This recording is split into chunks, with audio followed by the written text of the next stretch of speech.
하나님 아버지, 이 시간에 주께서 우리에게 주시는 사도행전 13장의 말씀을 통해 하나님의 그 광대하심과 하나님의 그 지혜로우심과 우리를 향한 예수 그리스도를 통한 그 뜨거운 열정을 우리가 바라보게 되기를 원합니다. 날씨가 몹시 덥고 집중하기 어렵지만 주께서 저의 입술을 지켜주시고 또 설교를 들으시는 교우 여러분들의 마음을 주장하셔서 주의 말씀이 살아있는 그 생동감 있게 그 능력을 발휘할 수 있게 되기를 저희가 간절히 기도하며 우리 구주 예수 그리스도의 이름으로 간절히 기도합니다. 아멘. 저는 높은 곳에 올라가서 아래 내려다보는 것을 굉장히 좋아합니다. 아마 여러분도 그러시지 않을까 생각이 되는데요. 어디를 가든지 그 새로운 환경에 가게 되면 제일 먼저 가장 높은 곳에 올라가 보는 것이 제 그 취미이고 또 제가 원하는 바입니다. 그렇게 됐을 때에 지금 내가 서 있는 곳이 어디인가, 내 주변에 어떤 것들이 있는가, 이런 것을 이해하게 되고 이 주변 환경을 이해하게 되었을 때 지금 내 현재 상황을 더 잘 이해하게 되는 그런 그 일석이조 효과가 분명히 있게 되는 것입니다. 그래서 이 시드니 그 타워라든지 서울에 가면 그 남산 타워라든지 이런 데 올라가서 아래 내려다보는 것을 굉장히 좋아하거든요. 이 그 하버 브릿지가 이쪽에 있는 것이구나. 그 이스턴 서버브는 저쪽에 있는 것이구나. 이 방향 감각이라든지 이런 것들이 잘 정리가 되는 그런 그 일이 있게 되는 것입니다. 성경을 읽을 때도 마찬가지입니다. 우리가 지금 살펴보고 있는 그 본문의 말씀, 이것을 굉장히 우리가 집중해서 그 내용을 파헤치는 일이 중요하겠는데요.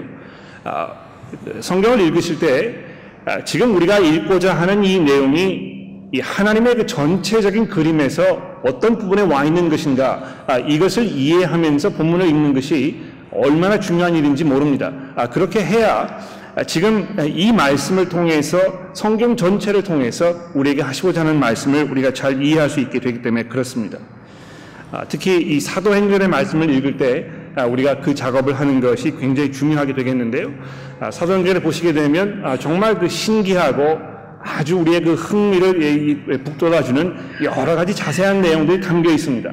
그런데 우리가 거기에 이제 집중하다 보게 되면 이 큰 그림을 놓치게 되는 것입니다. 누가가 이 사건을 통해서, 이 말씀을 통해서 우리에게 뭘 이야기하고자 하는 것인가, 이 전체적인 그 흐름을 우리가 살펴보고 나서 거기에 그 자세한 내용들을 이해를 해야 우리가 비로소 완전한 그림을 갖게 될 수 있게 되는 것입니다. 그래서 오늘 우리가 사도행전 13장의 말씀을 보게 되겠는데요. 이 시점에서 잠시 우리가 숨 고르기를 하면서 어디서부터 우리가 왔는가, 누가가 지금 우리에게 무슨 이야기를 해주고 있는가, 이거를 우리가 잠시 생각해 볼 필요가 있겠습니다. 여러분, 이 사도행전의 중심 주제에는요, 어떻게 이 복음이라는 것이 유대교라는 그 아주 난공불락의 그 요새와 같은 그 속에서 뚫고 나와가지고 온 그 세상에 선포되게 되었는가 하는 그 아주 중요한 이슈를 다루고 있는 것입니다. 아마 여러분과 저는 그게 뭐 대단한 주제인가 이렇게 생각을 하실지 모르겠습니다만, 여러분, 이 사도행전에 벌어졌던 사건들이 없었으면 여러분과 제가 아직도 복음을 접하지 못했을 수 있습니다. 예수님께서 부활하신 후에 사도행전 1장에 가보시게 되면 8절에 이렇게 말씀하지 않았습니까? 오직 성령이 너에게 임하시면 너희가 권능을 받고 예루살렘과 온 유대와 사마리아와 땅 끝까지 이르러 내 증인이 되리라. 이 예수님께서 승천하시기 전에 제자들에게 하신 그 마지막 말씀이 무엇입니까? 이 복음으로 하여금 예루살렘과 유대와 사마리아와 온 세상 끝까지 증거되게 하는 것이라, 이렇게 말씀을 하셨다는 것이죠. 그래서 누가가 아주 첫 부분부터 지금 이 사도행전이 우리에게 무엇을 이야기해 줄 것인가를 아주 분명하게 명시를 해놓고 있습니다. 그래서 6장으로 넘어가 보시게 되면 7절에 이런 말씀이 있죠. 하나님의 말씀이 점점 왕성하여 예루살렘에 있는 제자의 수가 심히 많아지고 허다한 제사장의 무리도 이 도에 복종하니라. 이 예루살렘 안에 지금 이 하나님의 복음이 막 왕성하게 선포되고 많은 열매가 맺는 그 광경을 우리에게 설명해 주고 있는 것입니다. 그리고 나서 8장에 넘어가면 어떤 일이 보여집니까? 1절에 보시게 되면 그 날에 예루살렘에 있는 교회에 큰 박해가 있어 사도 외에는 다 유대와 사마리아 모든 땅 끝으로 흩어졌다. 이 하나님께서 강권적인 방법으로 이 예루살렘에 있는 성도를 흔드셔가지고 거기에 있는 성도들이 이 흘러 넘쳐서 이 유대와 사마리아 지역으로 이제 가게 되는 그런 모습을 우리에게 설명해 주고 있는 것입니다. 그리고 우리가 이번에 사도행전 시리즈를 시작하면서 이제 9장에서 시작을 했는데요. 9장 시작할 때 우리가 첫 번 만나본 그 장면이 무엇입니까? 이 사울이 회심하는 장면 아닙니까? 그런데 이 사울이 회심하는 그 장면에서 예수님께서 이 사울에게 아주 결정적인 이야기를 하고 계십니다. 무슨 말씀입니까? 15절에 보시게 되면 아나니아를 통해서 사울에게 이렇게 이야기하라 전하신 것이죠. 이 사람은 내 이름을 이방인과 임금들과 이스라엘 자손들에게 전하기 위하여 택한 나의 그릇이라. 이 예수님께서 이 사도행전을 통해서 계속해서 이 복음이 이방인들에게 이 예루살렘을 벗어나가지고 이방인들에게까지 전해지는 그 일에 지금 몰두하고 계시는 것을 우리가 볼 수 있게 되는 것입니다. 10장에서는 고넬료의 회심 사건을 우리가 살펴보았습니다.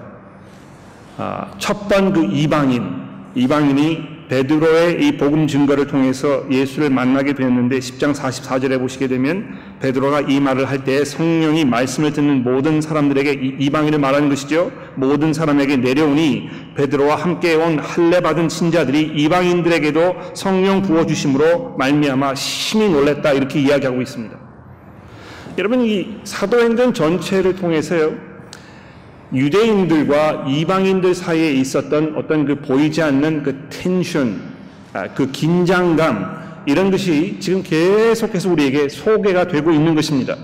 그런데 하나님께서 그 긴장감을 어떻게 해소하시고 이 모든 이방인들로 하여금 복음을 듣게 하셨는가, 얼마나 하나님의 큰 은혜와 그분의 능력이 드러났는가, 이것을 지금 누가가 우리에게 설명해 주고 있다는 것입니다. 11장에서는 우리가 무엇을 살펴보았습니까? 19절에 보십시오.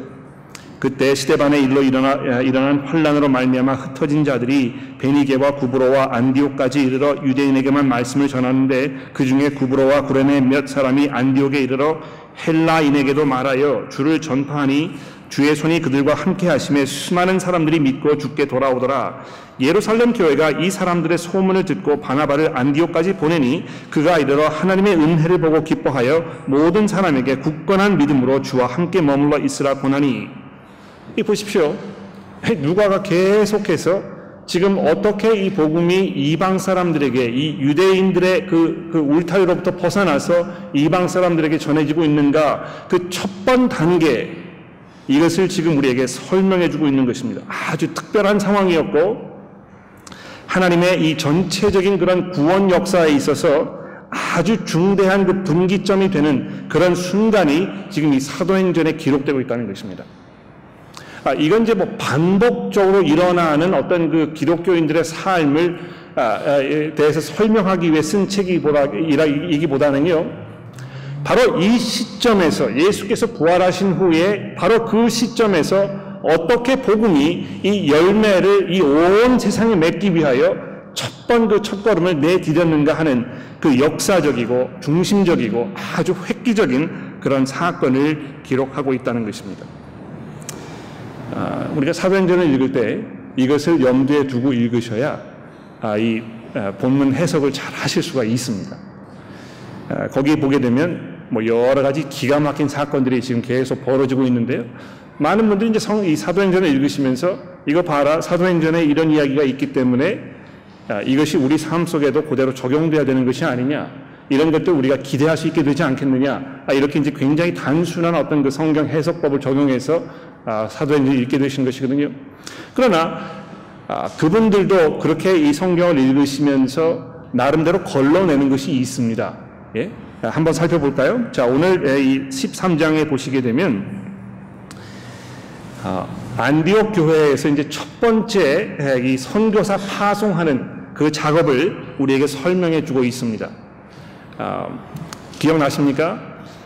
스데반의 그 순교 사건으로 인해서 예루살렘에 있던 성도들이 사방으로 다 흩어졌는데 그 중에 어떤 사람들이 북쪽으로 올라가서 이 안디옥이라는 곳에까지 갔다는 것입니다.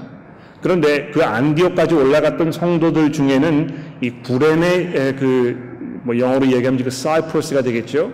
사이프러스 그 섬에서 그 고향이 이제 거기였던 성도들이 거기까지 갔었는데 그들로 하여금 복음이 이제 이 안디옥 교회에 안디옥이라는 도시에 선포되게 된 것입니다. 그래서 거기 이제 교회가 개척이 되지 않았습니까? 그런데 그 교회가 개척이 된 것을 예루살렘 교회가 듣고 누구를 파송했습니까?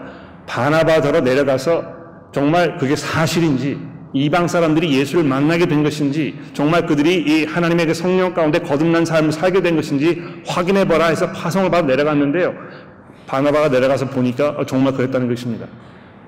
그래서 어떻게 했습니까? 바나바가요, 다소라는 곳에 올라가 있던 사울, 나중에 바울이 되겠습니다만, 찾아가서 그를 불러다가 안디옥 교회로 와서 두 사람이 협동해서 1년 동안 이 안디옥 교회 사람들을 잘 가르쳤다고 이렇게 이야기하고 있습니다.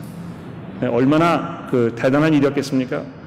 이 바울 사도와 이 바나바가 서로 협력을 해가지고 이 교회를 잘 목회를 해서 비로소 이제 이 교회에서 첫 번째 그 선교사를 파송하는 장면이 오늘 13장에 기록이 되고 있습니다. 자, 근데 보십시오.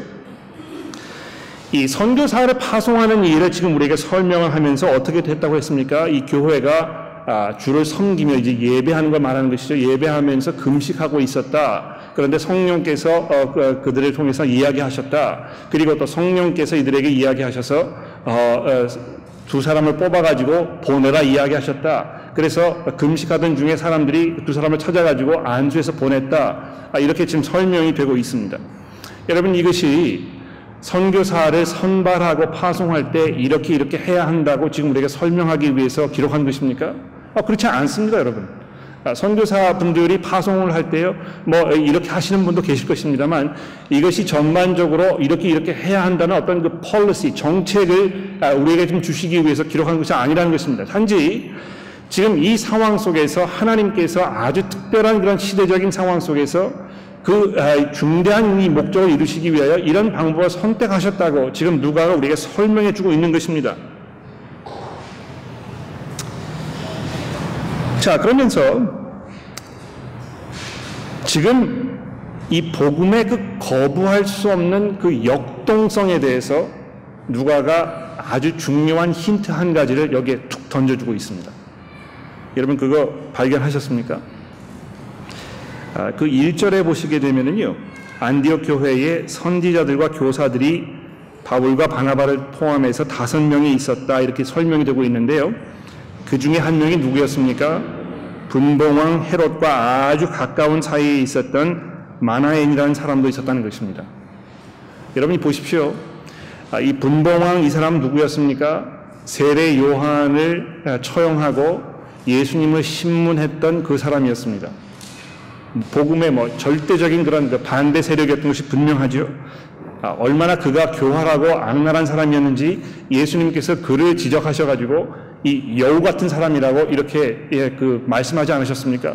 그런데 여기 이제 그 젖동생이라 이렇게 개역 성경이 번역을 해놓았습니다만, 이게 이제 그 친동생을 이야기하는 것인지, 이복 동생을 이야기하는 것인지, 아주 가까운 친척이었다는 걸 이야기하는 것인지 우리가 분명하게 알 수는 없습니다. 그러나 중요한 것은 이 마나엔이라는 사람이 헤롯 그 왕가에 속해 있던 사람이었고 헤롯과 아주 직접적인 연관이 있었던 사람이었다는 것입니다. 그런데 하나님께서 바로 그 사람에게 복음이 전해질 수 있도록 이렇게 이미 그 작업을 벌여 놓으셨다는 것이죠. 그리고 그 사람이 바로 이 안디옥 교회에서 지금 교사로 이 선지자로 지금 활약하고 있었다는 것입니다.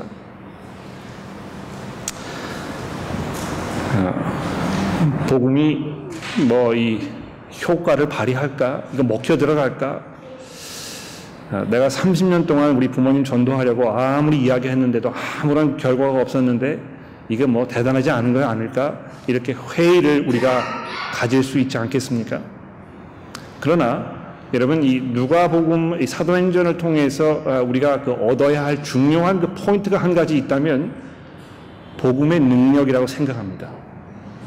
하나님께서 어떻게 이 이방 사람들을 구원하시기 위해서 이 복음 선포하는 것을 도구로 사용하셨는지, 그리고 그것이 얼마나 그 파괴적인 역할을 지금 감당하고 있는지 누가가 곳곳에서 우리에게 설명하고 있다는 것을 여러분 읽으시면서 마음속에 격려가 되셨으면 좋겠고요.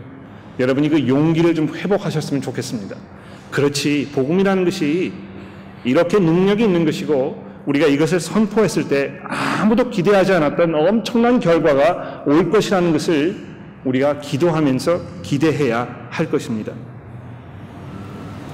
자, 그리고 나서 이 선교사들이 파송받아가지고 첫 번째 간 곳이 어디입니까? 6절에 보시게 되면 그 구브로라는 섬입니다. 그렇죠? 아까도 말씀드렸듯이 이제 그 사이프러스라는 섬인데요. 지금도 뭐 이 사이프러스 여행을 많이 다니지 않습니까? 이 사이프러스라는 섬에 그 총독 서기오 바울이라는 사람이 어떻게 회심했는지를 지금 누가가 설명을 하고 있습니다. 이 어디에 도착을 해가지고 섬 그 전체를 지나서 이 바보라는 곳에 이제 왔다, 이렇게 자세하게 그 여정을 설명을 하고 있는데요. 뭐 시간이 얼마나 지났는지는 우리가 잘 알 수 없습니다만 바울과 바나바가 이 구브로라는 섬에 들어가가지고 얼마나 많은 활동을 했겠습니까? 얼마나 많은 그 일들이 일어났겠습니까? 얼마나 많은 복음 전하는 기회가 있었겠습니까? 그런데 그거 다 접어두고 누가가 지금 이 마지막에 일어났던 이 서기오 바울이라는 그 총독과의 만남에 대해서 지금 우리에게 설명해주고 있습니다. 왜 그 사건을 선택을 한 것일까요? 그 많은 일들이 일어났을 텐데 왜 유독 그 사건을 찝어가지고 지금 우리에게 설명하고 있는 것입니까?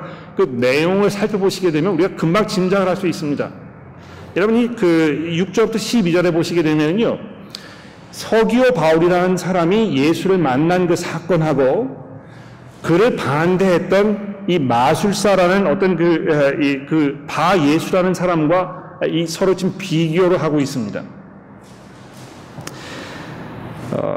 이 서기오 바울이라는 사람은요, Corpus Inscriptum Latinium이라는 고대 문서입니다. 이것이 이제 그 로마 제국 시대에 쓰여졌던 공식 문서, 이거를 이제 다 학자들이 모아가지고 책으로 출간하는 그 책을 이야기하는 것입니다. 이 고대 이 로마 시대에 나라에서 기록했던 공식 문헌이 발견된 것만 약 한 18만 가지가 됩니다.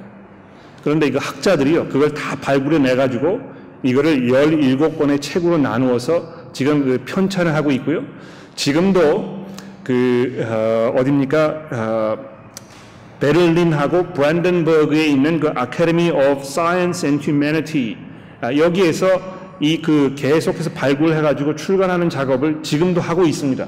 여러분 그 집에 돌아가셔가지고 이거 타입해 보시면 지금 어떤 문서들이 어떻게 준비가 되어 있고 어디에 가면 볼 수 있는지 다 나와 있거든요. 그런데 그 문서에 보시게 되면 바로 이 서기오 바울이라는 사람이 구레네의 총독이었다 하는 것이 딱 이렇게 명시가 되어 있는 것을 우리가 볼 수 있습니다. 제가 왜 이 이야기를 드립니까? 누가가 얼렁뚱땅 대충 이렇게 해가지고 문서를 작업한 것이 아니고요, 아주 분명하게 역사적인 사건을 지금 기록하고 있다는 것을 제가 여러분에게 말씀드리는 것입니다. 이렇듯이 이 서기오 바울이라는 사람은 로마 사람이었습니다. 그런데 이 로마 사람은 어떻게 했습니까? 바나바와 사울을 불러다가 하나님의 말씀을 듣고자 했다는 것입니다. 얼마나 놀랍습니까, 여러분? 그런데 8절에 보십시오. 그와 반대로 그와 함께 있던 이 마술사 엘루마라는 사람은요, 그를 대적하여 총독으로 믿지 못하게 지금 힘을 쓰고 있는 그런 상황을 설명하고 있습니다. 여러분, 유대인들이요, 계속해서 이 복음 선포를 지금 방해하고 있는 것입니다. 거침돌이 되고 있는 것입니다. 예수 그리스도를 십자가 위에 처형할 것뿐만이 아니고요, 그분이 부활하신 후에 제자들, 교회를 계속해서 박해하면서 복음의 열매가 맺혀지지 못하도록 이렇게 공작을 피고 있는데요. 누가가 그것을 통해서 우리에게 뭘 얘기하려고 하는 것입니까? 그들의 그러한 방해 공작, 그들의 그 핍박, 이런 모든 것들마저도 하나님께서 그 도구로 사용하셔서 복음이 퍼져나갈 수 있도록 지금 일하고 계신다는 것입니다. 여기 보시게 되면 뭐 아주 신기하고 흥미진진한 내용들이 있지 않습니까? 뭐 마술사가 있다든지, 뭐 성령 충만한 문제가 있다든지, 바울의 어떤 그 기적 같은 그 능력이 있다든지, 이런 초자연적인 요소들이 많이 있어가지고 우리가 거기에 이제 많이 관심을 뺏기고 지금 전체적으로 누가가 우리에게 뭘 이야기하려고 하는 것인가, 이것을 놓칠 수가 있게 되는데요. 그렇게 하지 마시고 이 사도행전 전체를 통해서 지금 우리에게 던져주고자 하는 그 메시지가 무엇인지를 여러분 잘 이해하셔야 되는 것입니다. 자, 여기 한 가지 중요한 포인트가 있습니다. 지나가기 전에 제가 좀 꼭 말씀을 드려야 되겠는데, 여러분 그 12절 말씀을 좀 주목해 보십시오. 이에 총독이 그렇게 된 것을 보고 믿으며 주의 가르치심을 놀랍게 여기니라. 자, 이렇게 개역 개정 성경이 이제 번역을 해 놓았는데, 이거 이제 이렇게 우리가 읽어보게 되면 이 서기오 총독이라는 사람이 바울의 손을 통해서 일어난 그 기적을 보고, 야, 이 참 기독교라는 것이 놀라운 것이다. 그 기적에 이렇게 확 빠져들어가지고 이 예수를 믿게 된 것처럼 이렇게 설명이 되고 있습니다. 그런데 분명히 약간 그 오역이라고 제가 단정을 질 수가 있겠는데요. 그렇게 된 것을 보고 믿으며 이렇게 번역을 하는 것보다는 그렇게 된 것을 본 총독은 주의 가르치심을 놀랍게 여겨 믿게 되었다, 이렇게 번역하는 것이 맞습니다. 즉 다시 말해서 이 총독이 예수를 믿게 된 것은요, 놀라운 기적이 일어난 것이기보다는 바울 사도의 그 증거, 예수 그리스도의 이 복음, 그 주의 가르침, 이것을 듣고 이걸 아주 놀랍게 여겨가지고 그것을 믿게 되었다는 것을 지금 이야기하고 있다는 거 여러분 기억하셨으면 좋겠습니다. 도대체 바울이 다니면서 무슨 설교를 했길래 이런 그 놀라운 일이 벌어지게 된 것입니까? 그 설교의 내용을 이제 누가가 우리에게 써주고 있습니다. 이 바울이 이제 첫 번 하는 설교, 우리가 사도행전에서 베드로 사도의 설교도 들어보았고 스데반 집사의 설교도 들어보았습니다. 그런데 이제 이 바울의 설교를 들을 차례입니다. 바울은 과연 무슨 설교를 했을까? 궁금하지 않습니까? 이가 어떻게 복음을 전했을까? 그 중심된 주제가 뭐였을까? 이런 걸 생각하면서 우리가 읽어보게 되면 이에서 이렇게 설교를 한 것이구나, 우리가 이해를 할 수 있게 되는데요. 한번 살펴보도록 합시다. 13절에 보십시오. 바울과 및 동행하는 사람들이 바보에서 배를 타고 밤빌리아에 있는 버가에 이르니 요한은 그들에게서 떠나 예루살렘으로 돌아가고 그들은 버가에서 더 나아가 비시디아 안디옥에 이르. 처음 파송했던 그 안디옥을 이야기하는 것이 아니고요, 훨씬 더 그 북서쪽에 있던 비시디아 안디옥을 이야기하는 것입니다. 거기에 이르러 안식일에 회당에 들어가 앉으니라. 율법과 선지자들의 글을 읽은 후에 회당장들이 사람을 보내어 물어 이르되 형제들아, 만일 백성에게 권할 말이 있거든 말하라 하니 바울이 일어나 손짓하며 말하되. 자, 이렇게 해서 지금 이 설교가 누구를 대상으로 어떤 상황 속에서 지금 한 것인지에 대해서 우리에게 설명을 해주고 있습니다. 누가 이 설교를 들은 것입니까? 지금 유대인들과 이방인들을 대상으로 이 설교를 하고 있다는 것입니다. 어떻게 알 수 있습니까? 처음에 바울이 설교를 시작할 때 이렇게 이야기하지 않습니까? 이스라엘 사람들과 및 하나님을 경외하는 이방 사람들아, 이렇게 이야기하는 것입니다. 지금 사도 바울이 이 설교를 통해서 거기에 앉아있는 사람들에게 설명하고자 하는 바는 어떻게 하나님께서 이 유대인들의 그 방해와 그들의 그 굳은 마음과 이런 것들을 다 사용하셔가지고 이방 사람들에게 복음이 전해지게 되었는지 지금 설명하는 것입니다. 얼마나 그 가운데에서 이 하나님의 그 능력이 담겨 있는지, 하나님의 그 열정이 우리에게 전해지고 있는지, 이것을 사도 바울이 지금 거기에 앉아있는 사람들에게 전해주려고 하는 것입니다. 그래서 이 17절부터 24절에 보시게 되면요, 이제 그 구약 성경의 어떤 역사를 좀 설명하고 있는 것 같지 않습니까? 여러분 이거 읽으시면서 이거 내가 알아가지고 뭘 하나?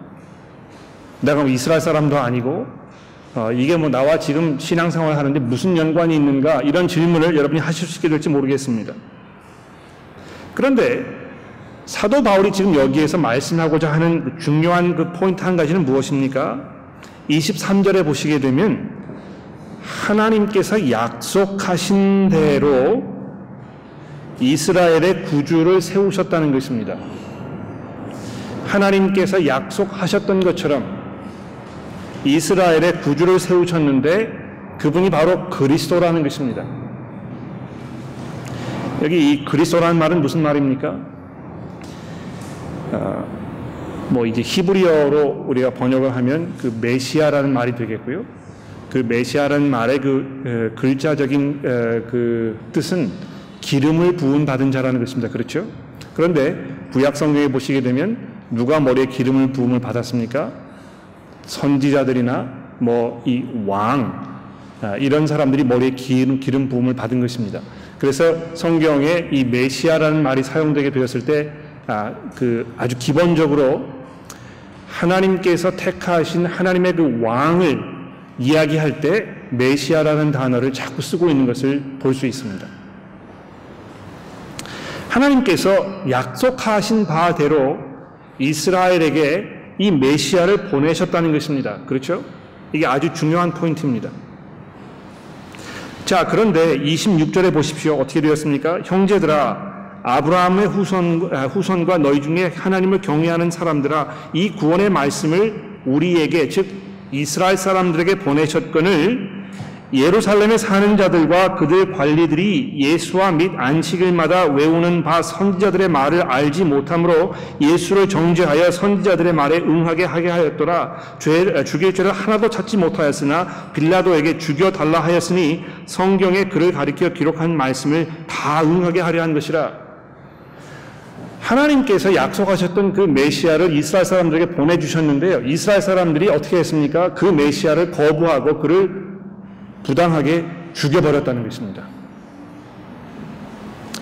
그리고 그것이 하나님의 계획 가운데에서 하나님의 의도하신 바대로 지금 이루어진 것이라고 설명하고 있습니다.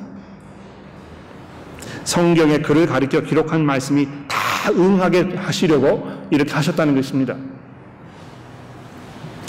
자, 그런데 그 후에 어떻게 됐습니까? 30절에 보십시오. 하나님이 죽은 자 가운데서 그를 다시 살리셨다는 것이죠.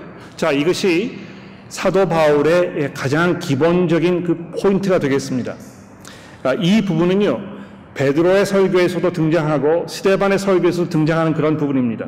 하나님께서 예수 그리스도를 죽은 자 가운데서 살리셨다는 것이 지금 그 복음 전하는 자들의 가장 기본적인 명제라는 것입니다.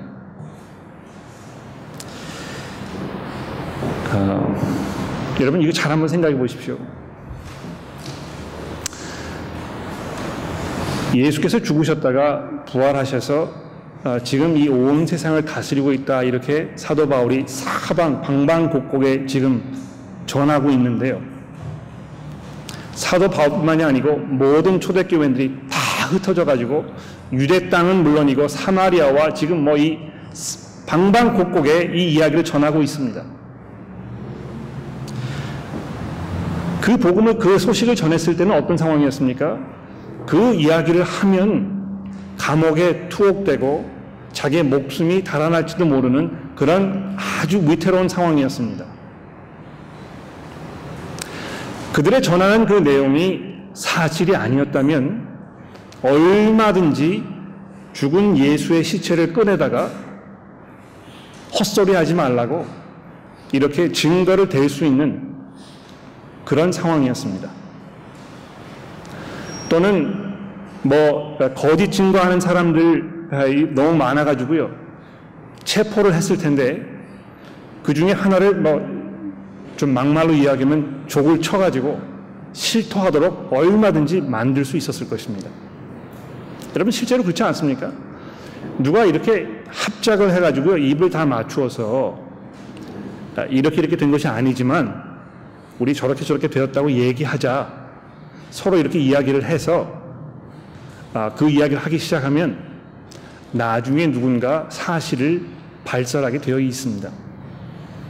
특별히 자기의 생명이 걸려있는 문제라면 사실은 그게 그런 게 아닌데요, 제가 실토를 하겠습니다, 제발 제 목숨을 살려주십시오, 이렇게 실토하게 되어 있다는 것이죠. 그러나 그렇지 않았습니다. 아무도 그리스도께서 부활하셨다는 것을 반박할 수가 없었고 수많은 사람들이 일어나서 우리가 그 그리스도의 부활의 증인이라고 목격자라고 지금 증거하고 있는 것입니다. 이것을 어떻게 우리가 설명할 수 있습니까? 어떻게 이것을 반박할 수 있습니까? 초대교회의 모든 사람들이 했던 것처럼 사도 바울이 지금 여기에서 그리스도의 부활에 대해서 증거하고 있습니다. 31절에 보십시오. 갈릴리로부터 예루살렘에 올라간 사람들이 여러 날 보이셨더니 그들이 이제 백성 앞에서 그의 증인이라 우리도 조상들에게 주신 약속을 너희에게 전파하노니 곧 하나님이 예수를 일으키사 우리 자녀들에게 이 약속을 이루셨다 함이라. 시편 2째 편에 기록한 바와 같이 너는 내 아들이라 오늘 너를 낳았다 하셨고 또 하나님께서 죽은 자 가운데서 그를 일으켜 다시 썩음을 당하지 않게 하실 것을 가르쳐 이르시되 내가 다윗의 거룩하고 미쁜 은사를 너희에게 주리라 하셨으니 또 다른 시편에 일렀을 때 주의 거룩한 자로 썩음을 당치 않게 하리라 하셨느니라. 다윗은 당시에 하나님의 뜻을 따라 섬기다가 잠들어 그 조상과 함께 묻혀 썩음을 당하였을 때 하나님께서 살리신 이는 썩음을 당하지 아니하였나니. 여러분, 이것이 사실이 아니라면 여러분과 저는 지금 시간 낭비를 하고 있는 것입니다. 예수께서 아직도 땅에 묻혀가지고 그분의 그 뼈와 살이 지금 다 썩어서 흙으로 돌아갔고 그분이 다시 부활하셔서 육체적인 부활하셔서 이 정말 온 세상의 주인이 아니시라면 여러분과 저는 지금 당장 이 자리에서 일어나서 교회를 떠나야 할 것입니다. 이것이 사실이 아니라면 기독교의 성경에 아무리 좋은 이야기가 있다고 하더라도 여러분들이 거기에서 아무런 마음의 위로와 평안을 받는다고 해도 여러분은 헛것을 지금 믿고 있는 것입니다. 얼마나 어리석은 일인지 모를 것입니다. 기독교는 한순간에 다 무너져버리고 말 것입니다. 그러나 그 오랜 세월에 장구한 세월이 흘러가면서 쏟아졌던 날카로운 시선과 그 검증에도 복음의 진리는 든든하게 서 있습니다. 우리 주께서 강한 성이라고 우리가 오늘 아침 찬송을 불렀는데 그렇습니다. 복음은 강한 성입니다. 결코 흔들리지 않습니다. 얼마나 많은 사람들이 복음을 공격하기 위해서 많은 이야기를 쏟아냈는지 모릅니다. 여러분 버트런 라셀이라는 유명한 철학자 아시죠? 아마 20세기에 그 가장 유명한 철학자였고 대단한 수학자였습니다. 많은 그 대학의 철학과들이요, 신입생들이 이제 입문을 하게 되면 첫 번째 읽는 책으로 버트런 라셀이 쓴 Why I Am Not a Christian, 나는 왜 그리스도인이 아닌가 하는 그 책을 읽게 되어 있습니다. 지금도 뭐 그런지 모르겠습니다만 적어도 제가 학교 다닐 때는 그렇게 했다는 것입니다. 제가 그 책을 사서 읽었습니다. 버트런 라셀이라는 사람이 그렇게 똑똑하고 그렇게 유명하고 그렇게 방대한 분량의 책을 썼던 사람입니다만 그가 쓴 왜 나는 그리스도인이 아닌가 이렇게 해가지고 기독교의 내용에 대해서 반박하는 그 내용을 여러분도 한번 읽어보십시오. 번역이 되어 있거든요. 얼마나 오합지졸인지 참 제가 보기도 민망할 정도입니다. 그 책을 읽고 많은 사람들이 신앙을 버렸다고 이야기하는데요. 여러분도 한번 읽어보십시오. 이 사람이 아무것도 모르면서 잘난 척하면서 이 책을 썼다는 거 정말 이 코 웃음밖에 안 나오는 그런 내용이 얼마나 많이 들어있는지 모릅니다.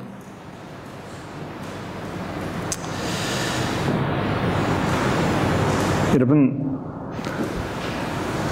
기독교의 그 진리에 대해서 여러분 탐구하기를 원하십니까? 깊이 한번 들어가서 이거 이해해 보기를 원하십니까? 내가 이걸 믿을 것인가 말 것인가, 내 신앙을 지킬 것인가 말 것인가, 그 문제로 고민하고 계십니까? 그렇다면 여러분이 하셔야 할 한 가지 작업, 정말 예수께서 부활하셨는가 이것입니다.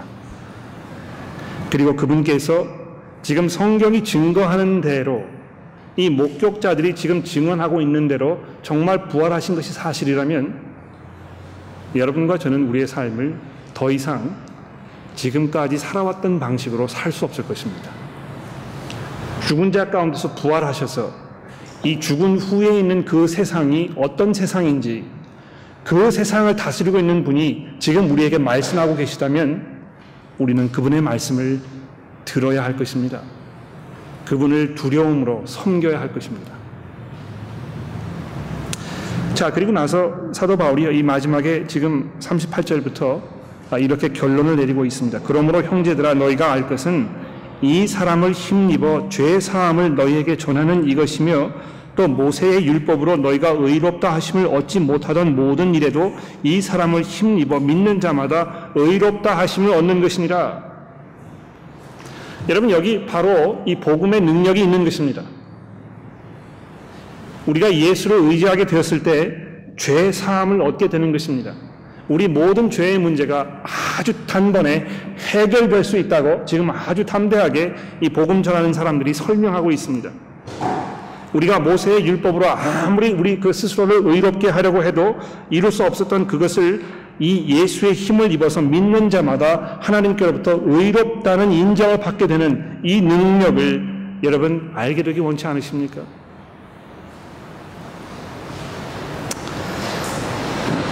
그러나 복음을 들었을 때는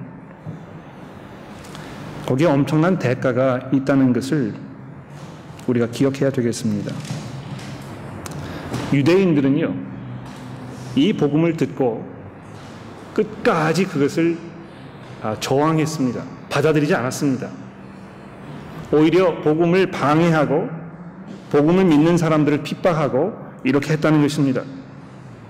그런데 40절에 보십시오. 그런즉 너희는 선지자들을 통하여 말씀하신 것이 너희에게 미칠까 삼가라. 이 선지자들의 그 경고의 말씀을 잘 들어보라는 것입니다. 무슨 경고가 있었습니까? 41절에 일러스되 보라 멸시하는 사람들아, 너희는 놀라고 멸망하라. 내가 너희 때를 당하여 한 일을 행할 것이니 사람이 너희에게 일러줄지라도 도무지 믿지 못할 일이라 하셨느니라. 이렇게 하면서 이 하박국 1장 5절의 말씀을 지금 인용하고 있는데요. 하박국 1장 5절의 말씀을 보게 되면 어떤 말씀이 있습니까? 이스라엘 백성들이요, 하나님께로부터 하나님께 지금 막 컴플레인을 하고 있습니다. 하나님, 우리가 정말 힘들어서 못 살겠습니다. 하나님을 대적하는 사람들이 지금 우리를 못 살게 굴어가지고요, 우리가 정말 어떻게 좀 해주십시오. 이렇게 했더니 하나님께서 뭐라고 말씀하십니까? 지금 너희가 당하고 있는 그것은 내가 너희에게 주는 것이다. 그리고 너희가 기대하지 않았던 이 바벨론이라는 나라를 내가 일으켜가지고 너희를 심판할 것이다. 지금 이렇게 경고하고 있다는 것입니다. 이스라엘 백성들이 이것을 기대하지 않았습니다. 하나님께로부터 이런 답을 들을 거라고 자기들이 기대하지 않았던 것입니다. 그러나 하나님께서 이스라엘 백성들에게 이렇게 놀랍게 행하셨듯이 복음을 듣는 여러분과 저에게 지금 이렇게 말씀하고 있습니다. 너희가 전혀 기대하지 않았던 그 놀라운 일을 내가 너희 가운데에서 행할 것이다. 내가 배척받고 핍박을 받다가 십자가 위에 못 박혔던 그 사람을 다시 살려서 그들로 하여금 이 온 세상을 다스리는 통치자로 삼을 것이고, 그를 의지하는 자에게 죄 사함과 의롭다 하심을 얻는 은혜를 내가 베풀 것이다. 이것이 복음의 내용입니다. 오늘 우리가 읽은 13장 맨 마지막 절에 보게 되면 어떻게 이방 사람들이 그런 복음의 말씀을 듣고 끝까지 방해하였는지, 또 그것을 들은 본 바울과 바나바가 바로 그것을 통해서 바로 유대 사람들의 그 완악한 마음을 통해서 하나님께서 복음을 이방 사람들에게로 가져가게 하셨다고 설명하고 있는 것입니다. 여러분, 어떻게 복음이 이방 사람들에게 전해졌습니까? 유대 사람들의 그 완악한 마음으로 전해졌다는 것입니다. 예? 유대인들이 완악하면 완악할수록이요, 복음이 점점 더 이방 사람들에게 지금 선포되고 있는 것입니다. 어떤 면에서 유대인들의 그런 그 완악하고 패역했던 그런 모습은요, 여러분과 저를 향한 하나님의 은혜의 계획이었습니다. 그걸 통해서 여러분과 저로 하여금 복음을 듣게 하시려고 하나님 그렇게 하셨다는 것입니다. 나중에 이제 우리가 로마서 9장과 10장, 11장의 내용을 올해 이제 살펴보게 될 텐데요. 그 사건을 사도 바울이 설명하면서 거기에 있는 그 하나님의 심오한 그 은혜와 그 진리에 대해서 설명합니다. 그러나 마지막 순간에는 하나님께서 원래 택하셨던 유대 사람들을 자기의 백성으로 삼으실 것이다, 이렇게 약속하고 있는 것입니다. 그래서 오늘 본문 말씀을 보시게 되면 여러분 48절에 보십시오. 이방인들이 이제 이 이야기를 듣고 하나님의 말씀을 찬송하며 어떻게 했습니까? 영생을 주기로 작정된 자가 그 자리에서 다 믿었다고 이야기하는 것입니다. 우리가 어떻게 믿음을 갖게 되는 것입니까? 복음을 듣고 믿음을 갖게 되는 것입니다. 예수 그리스도의 부활의 사건을 듣고 복음을 받게 되는 것입니다만, 그것을 들었다고 해서 그것을 하나님의 진리로 받아들이지는 않을 것입니다. 복음을 듣는 사람들 중에서도요, 하나님께서 영생을 주기로 작정하신 그런 사람들은 그 복음을 이해하게 될 것입니다. 그러므로 여러분, 복음 전하는 일에 있어서 여러분 너무 그렇게 용기를 잃지 마십시오. 이거 내가 해도 될까? 먹혀 들어갈까? 이렇게 의아해하지 마십시오. 계속해서 복음의 그 능력이 성경을 통해서 우리의 삶과 우리의 경험을 통해서 증거되고 있는 것이고요. 하나님께서 정하신 그 사람들이 복음을 들었을 때 분명히 하나님께 돌아오게 될 것입니다. 그러므로 여러분, 복음 전하는 일에 참여하십시오. 이것은 다른 사람에게, 어떤 특별한 사람들에게 주어진 하나님의 그 특별한 소명이 아니고, 모든 예수를 믿는 사람들에게, 그 하나님의 은혜를 경험한 사람들에게 하나님께서 부탁하신 우리의 대명제입니다. 복음 전하는 일에 우리가 최선을 다하는 그런 교회가 되기를 간절히 기도합니다. 기도하겠습니다.